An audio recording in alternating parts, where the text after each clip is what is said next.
Je vous retrouve pour la suite des vidéos consacrées au livre de Marion Kaplan, J'arrête la malbouffe, 21 jours pour changer. Cette vidéo est la 3e. Vous avez déjà 2 vidéos disponibles juste avant celle-ci. Vous pouvez les regarder à la suite ou de manière indépendante. Je fais des vidéos courtes pour que ce soit plus pratique pour vous. Je vous souhaite une bonne écoute. Après tout, pourquoi changer ? L'alimentation est un des facteurs principaux pour être en bonne santé. Réformer ses habitudes nécessite d'avoir une bonne raison de le faire. Tout d'abord, pour se lancer et ensuite pour tenir sur la durée. Le point sur ses motivations. Manque de temps, laisser aller, ignorance. Les raisons de ne pas se lancer sont multiples et on peut être découragé avant d'avoir commencé. Chacun trouvera sa ou ses propres motivations pour avancer sur le chemin du changement. Il n'y a que vous-même qui puissiez prendre la décision de changer. Cela passe par votre façon de faire des courses, de cuisiner et de consommer. Des efforts à fournir, des résultats à la clé. Rien ne se fait par magie, tout changement demande des efforts. Vous rencontrerez des difficultés, mais c'est un prix à payer qui en vaut vraiment la peine en regard des bénéfices escomptés. Gardez ceci en tête, la récompense vaut largement les efforts que j'y investis. Je vide mes placards pour mieux les regarnir. Les aliments qui n'ont plus la place dans mes placards. Tous les laitages, lait, yaourt nature, aux fruits, fromage blanc, fromage de chèvre, de brebis et de vache, crème fraîche, les glaces, les crèmes dessert, les flans, les entremets. Tous les aliments blancs, donc raffinés, le sucre, la farine de blé, les pâtes. Tous les aliments qui contiennent du blé raffiné, le pain, les biscottes, les gâteaux, les biscuits, le couscous, le boulgour, les céréales du petit déjeuner. Tous les plats préparés, en conserve ou surgelés, la purée en flocons, ils contiennent tous du gluten et ou du lactose comme excipients. Les excipients sont des substances ayant notamment pour fonction de rendre l'aliment plus attractif et ou plus facile à avaler en influant sur sa couleur, son goût ou son odeur. On évitera également toutes les charcuteries, tous les encas salés et sucrés, viennoiseries, brioches, pâtisseries, chocolat au lait, barres chocolatées, bonbons, chips et biscuits apéritifs. On évitera certaines matières grasses, les huiles non vierges et qui ne sont pas de première pression, le beurre, les margarines de supermarché, le saindoux, la graisse à frire ou encore la mayonnaise. On évite toutes les sauces préparées à consommer froides ou chaudes, la béarnaise, le ketchup, la sauce tartare, la béchamel. Elles contiennent tout en excès du sel, du sucre, du gluten et des conservateurs. Enfin, on évitera toutes les boissons sucrées telles que soda, boissons énergisantes, smoothies, sirop, alcool, bière, apéritif, boissons chocolatées ou fruitées avec ou sans sucre ajouté. Pourquoi se débarrasser de ces aliments ? Les laitages. On a tous entendu dire qu'il fallait 3 produits laitiers par jour pour grandir et avoir notre dose de calcium pour des os solides. De plus, la crème, le beurre et les fromages blancs onctueux font partie de la culture française.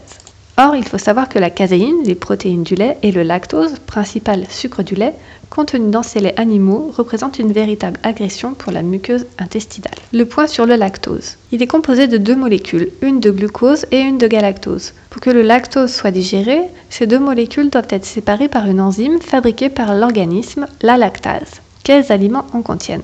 Tous les produits laitiers contiennent du lactose, mais en quantité variable. Les fromages affinés n'en referment quasiment pas, alors que le lait ou le fromage blanc en contiennent plutôt beaucoup. Le lactose entre aussi dans la composition de produits où on ne l'attend pas, par exemple les charcuteries, les aliments de régime et même les médicaments. D'où vient l'intolérance au lactose ? Hormis d'exceptionnelles prédispositions génétiques, cette intolérance est liée à l'âge. Chez le nourrisson nourri au lait maternel, la production de lactase est très importante. Elle lui permet de bien assimiler le lait. La fabrication de l'enzyme décroît ensuite jusqu'à l'âge de 18-20 ans. Certaines personnes conservent une production suffisante pour continuer à assimiler le lactose sans difficulté, mais chez d'autres, elle diminue davantage. En présence de nos sucs digestifs, la caséine se dégrade en de gros amas collants qui captent les toxines et les transportent dans tout l'organisme. Au passage, ils embarquent des minéraux et des nutriments. Cette fuite détoxique dans le corps est à l'origine des réactions allergiques. Faites attention à la liste des ingrédients de ce que vous consommez, car le lactose est présent dans de nombreux produits en tant qu'exhausteur de goût. Pour faire simple, nous ne possédons plus les enzymes digestives capables de métaboliser le lactose. Les symptômes de l'intolérance au lactose: fatigue chronique, troubles du sommeil, irritabilité, manque de concentration, maux de tête, sinusite chronique, douleurs articulaires, démangeaisons, troubles du transit ou encore colite. Au fur et à mesure, ces symptômes finissent par devenir l'expression de vraies maladies telles que migraine, obésité, atteinte rhumatoïde, maladie de Crohn, psoriasis, diabète de type 2, thyroïdite, asthme ou encore dépression. Arrêtez de consommer des produits laitiers pendant au moins 3 semaines et faites le point sur vos sensations et vos ressentis. Autre aliment à éviter dans vos placards, les aliments raffinés. Méfiez-vous du blanc, cela veut dire qu'un aliment a été raffiné. L'industrie agroalimentaire utilise cette technique pour des raisons économiques. En effet, les produits se conservent plus longtemps. L'industrie agroalimentaire veut prévenir l'altération de ces aliments en supprimant des substances réactives et pouvoir ainsi les stocker facilement. Avant raffinage, les produits sont des sucres lents, bien assimilables et riches en énergie. Une fois raffinés, ils deviennent des sucres rapides composés de calories vides qui agressent nos muqueuses. De plus, ils sont vidés de tous leurs meilleurs nutriments, fibres, vitamines, minéraux et oligo-éléments. Le point sur le procédé de raffinage des aliments. Le raffinage consiste à enlever les enveloppes adhérentes à l'amande centrale du grain par usinage sur des cônes d'abrasion. Le grain perd ainsi de sa couleur brune du son. Il blanchit et s'il est glacé, il subit un enrobage de glucose et de talc. Le raffinage concentre la céréale en amidon. Il augmente sensiblement sa valeur calorique intrinsèque, mais avant tout, il modifie nettement l'indice glycémique qui devient plus élevé par l'appauvrissement en fibres. Les produits concernés par le raffinage des céréales.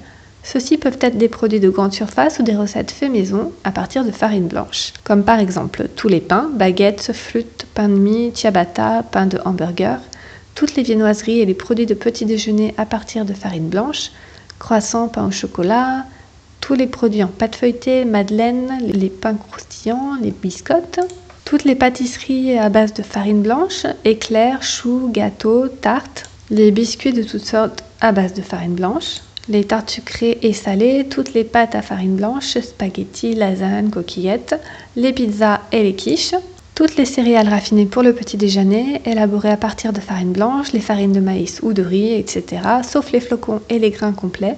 On évitera donc tout ce qui est cornflakes, flocons soufflés, la plupart de la gamme Kellogg's. On évite les graines raffinées comme le riz blanc, l'orge perlée, le blé, le couscous, le tapioca, mais également l'amidon raffiné, celui provenant du maïs ou des pommes de terre. On évite les sauces préparées ou en poudre, elles contiennent toutes des amidons raffinés. On évite les plats préparés, pratiquement tous les plats préparés en conserve ou congelés contiennent de l'amidon. Mais enfin, on évite les pâtes prêtes à l'emploi, les pâtes feuilletées, pâtes brisées, pâtes à gâteau et pâtes à pizza. Autre ingrédient qui ne trouve plus sa place dans nos placards, c'est le gluten. Le blé amélioré que nous consommons aujourd'hui n'a plus rien à voir avec sa forme originelle. En effet, il contient 42 chromosomes contre seulement 14 avant que les industriels décident d'en faire un grain toujours plus productif à grand renfort d'herbicides, régulateurs de croissance et autres désherbants. Or, l'homme ne possède pas les enzymes nécessaires pour digérer toutes ces protéines. Résultat, ce blé provoque des réactions d'intolérance telles que des gaz, de la constipation, des maux de tête, un sommeil perturbé, une grande fatigue, de la dépression, des os fragilisés, jusqu'à la maladie cœliaque et les pathologies liées aux réactions du système immunitaire. En ce qui concerne les matières grasses, elles ont mauvaise presse. En effet, on les accuse de tous les maux. Mais il s'agit ici de bien faire la différence entre les différents acides gras. On privilégie les acides gras essentiels, comme les oméga 3, 6 ou 9, qu'on trouve dans l'huile d'olive, les poissons gras des mers froides, comme la sardine. Et on évite les acides gras saturés, d'origine animale, qu'on trouve dans le lait, le beurre, le saindoux, la crème fraîche, le fromage et l'huile de palme. En pratique, on choisit des huiles vierges de première pression à froid et on supprime toutes les fritures. En effet, elles oxydent les gras saturés qui deviennent de véritables poisons. Concernant les boissons sucrées, on évite les sodas qui contiennent une quantité trop importante de sucre et de colorants, ce qui les rend addictifs. Attention aux versions light qui contiennent des édulcorants artificiels pour remplacer le sucre naturel, le saccharose.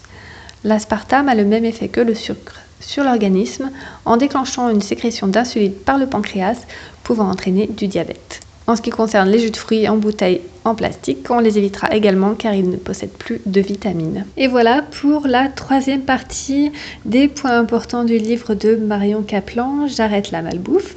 Je vous retrouve pour la quatrième et dernière partie. N'hésitez pas à liker et à partager à des personnes que cela peut aider et inspirer.